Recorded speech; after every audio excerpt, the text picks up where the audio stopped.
perhatikan apa yang sudah diperbuat untuk hari esok. Hati-hati karena kita ini ingin mujahadah, ingin sekali untuk mempertahankan keistiqomahan adalah perkara-perkara yang sudah kita amalkan. Yang kecil mungkin, tetapi kita rutinkan, kita dawamkan, kita jadikan kebiasaan. Itu prestasi. Yang besar kita raih sejauh jangkauan kemampuan, sedikit demi sedikit. Fattaqullaha mastata'tum, bertakwa kepada Allah itu dengan mengerahkan segenap kemampuan yang kita miliki. Ini pertama, nilai dasarnya adalah takwa. Takwa ini adalah perkara yang akan menjadi dasar bagi lahirnya generasi berikutnya yang juga bertakwa. Yang kedua adalah qaulus sadid, perkataan yang lurus, yang lempang, yang tidak bengkok. Karena ini menjadi ujiannya kita semuanya. Ketika mendidik putra-putra kita, bicara kepada mereka untuk berkalimat yang lurus, yang lempang. Jangan jauh-jauh. Nyuapin anak saja ada ujiannya untuk berkata yang lurus. Anaknya susah makan. Ini ada mangkok isinya bubur, ada gelas isinya minuman seger kesukaan dia. Disendok dari mangkok, gedek-gedek, nggak mau makan. Tapi kalau disendok dari gelas, ternyata anaknya senang gitu ya. Maka si ibu, demi supaya anaknya mau makan, disendokkan dari dalam mangkok, dimasukkan ke dalam gelas, terus diarahkan ke dia. Nah. Apalagi ditambahi, tidak mengatakan makan, tapi minum. Ternyata isinya makanan.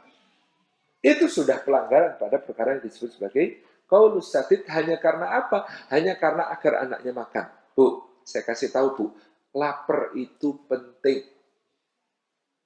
Ibu-ibu kadang-kadang kalau anaknya belum makan itu kayak khawatir banget itu.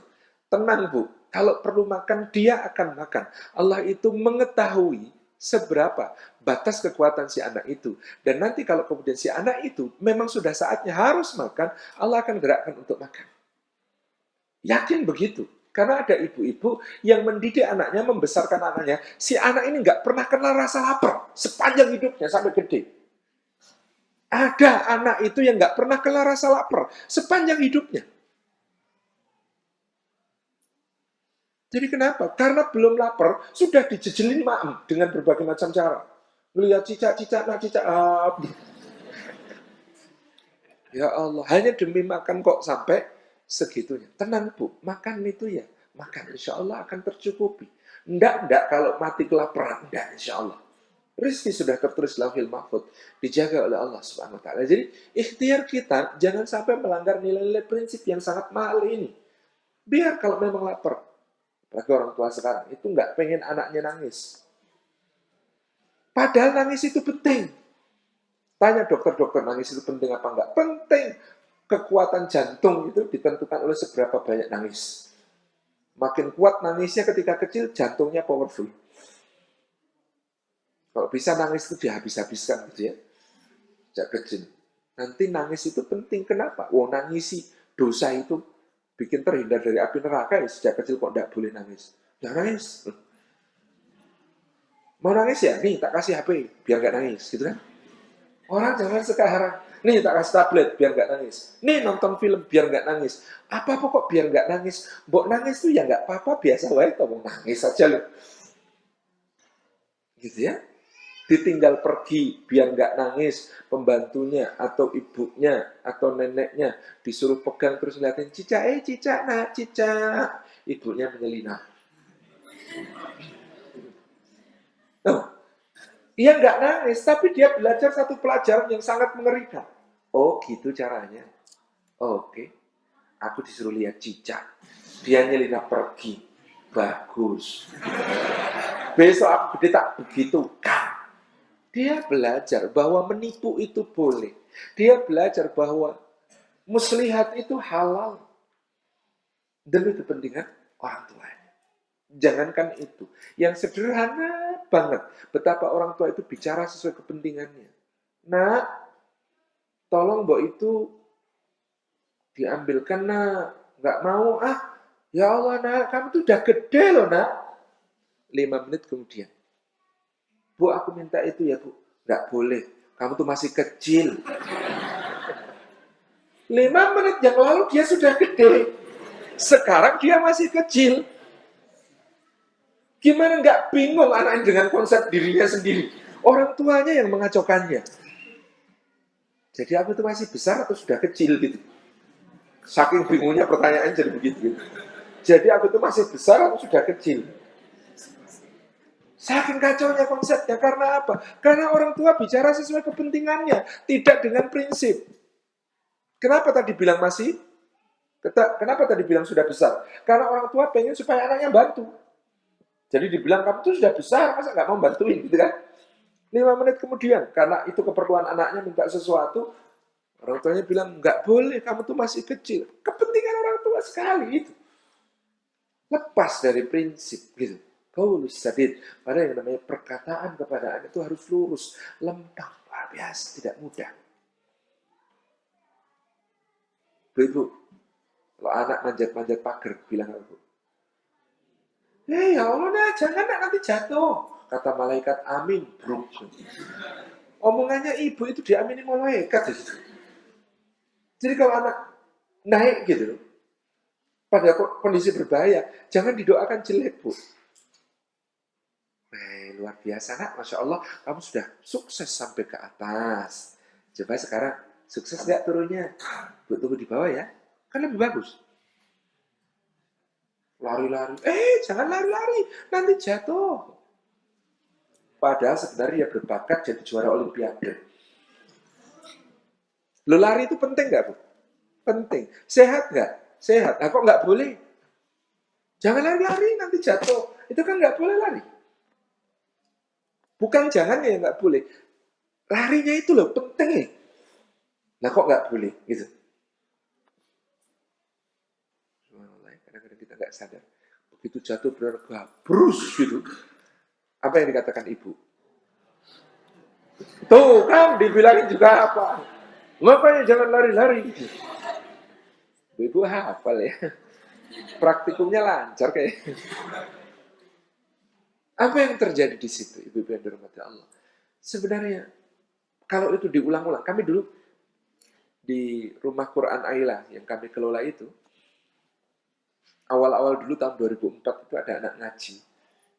Itu kalau ngaji, dibetulin ba jadi ta atau ta jadi ba, itu mukul-mukul kepala. Aku memang goblok, aku nggak bisa. Gitu. Kan kita heran, lebay amat. Kenapa sih? Ternyata kita selidiki, itu dibesarkan di rumah dengan cara kalimatnya kalimat untuk menyalahkan dia terus itu. Jadi dia self-blaming, selalu menyalahkan dirinya sendiri. Tahu kan dibilang juga apa? Makanya. Nah, kalimat ini kalau diulang-ulang, Anda bayangkan yang terjadi adalah self-blaming terus. Nggak berani bertindak, nggak berani ambil risiko, nggak mau susah, nggak mau disalahkan, takut disalahkan. Karena apa? Memang disalah-salahin. Model ibu kedua, anaknya gabrus, jatuh. Apa yang dilakukan? Ini batunya nakal ini. Sudah, ini ibu balesin. Tuh, udah, jangan nangis ya. Batunya memang nakal ini. Ada, Bu, yang gitu. Apa yang dipelajari di situ? Blaming others, nyalain orang. Nanti sama kok jawabannya ketika nanti di kelas 2 SMA dia tanya, loh Dek, nilai matematikamu kok cuma 3? Habis batunya nakal sih, Mas. Diubah sedikit menjadi, habis gurunya killer sih, Mas, nggak bisa ngajar dia itu. Padahal yang kurang adalah effortnya. Dia akan selalu punya alasan untuk menyalahkan yang lain pada sesuatu yang dia nggak mau berjuang. Siapa yang ngajarin? Simboknya itu. Gabrus jatuh. Yang ketiga. Apa yang dilakukan? Nggak apa-apa ini, nggak sakit. Jangan nangis, nak. Cuma kayak gini aja, nggak sakit ini, nak. Ada yang gitu ya? Apa yang terjadi? Padahal sakit beneran itu. Satu ada luka di hatinya. Dia merasa, saya sakit beneran, dianggap nggak sakit. Ketika nanti dia lihat orang kesakitan, dia juga akan mengatakan, alah cuma kayak gitu. Nggak sakit itu. Kepekaannya ditumpulkan. Apa yang terjadi? Kalau ibunya sudah umur 65, encok pegelinu, asam uratnya kumat, aduh nah ini sakit banget, tak malu-maluin Bu, orang tua kok nangis. cuma kayak gitu aja loh, nggak sakit itu. Aduh, nah, tapi ini sakit sekali. Ish, saru. Jangan nangis. Dari mana belajarnya? Kadang kita nggak sadar ya, akan berdampak sejauh itu. Saya terus ditanya, loh terus kalau anak jatuh di gimanain Ustaz? Ayo pertanyaannya. Nggak usah banyak omong. Kalau dia jatuh, nangis, set, ambil peluk, gitu ya, elus sampai nyaman, berhenti nangis, baru bilang sama dia. Nah, belajar pelajaran baru ya. Lari bisa jatuh. Oke? Iya. Lain kali larinya lebih cepat lagi, tapi lebih hati-hati ya. Oke. Tos, tos. Jangan takut jatuh. Lari bisa jatuh. Oke ya? Oke. Kan enak gitu. Iya kan? Dapat pelajaran semua kan? Luar biasa. Yaqulu qaulan sadida. Ada ibu-ibu, dua orang, sama-sama anaknya itu susah bangun, sama-sama anaknya itu suka minum susu. Ibu pertama membangunkan anaknya dengan mengatakan, nak bangun nak, kalau bangun ibu bikinkan susu deh, cepet nak bangun. Ibu kedua membangunkan anaknya dengan kata-kata, nak bangun nak, itu sudah ibu bikinkan susu untukmu. Itu ibu taruh di meja. Ayo mumpung hangat, enak loh. Apa yang sama? Sama-sama capek bangunin, sama-sama bikinin susu kok sama-sama lelah. Tapi dampaknya sangat berbeda. Ibu yang pertama mengajarkan jangan bangun kalau nggak dibikinin susu. Yang diajarkan adalah pamrih. Kamu jangan melakukan sesuatu kecuali ada keuntungan yang jelas untukmu. Nanti dia bangun, mana susunya ma? Sebentar ini baru diaduk, mama lelet ah. Tidak menyadari bahwa ketika ibunya membuat susu itu, ibunya melakukan sebuah perjuangan. Anak kedua bangun, apa yang terjadi? Dia bilang, ya Allah, ibuku baik banget, aku belum bangun aja udah dibikinin cucu. Gitu kan. Luar biasa. Berbeda.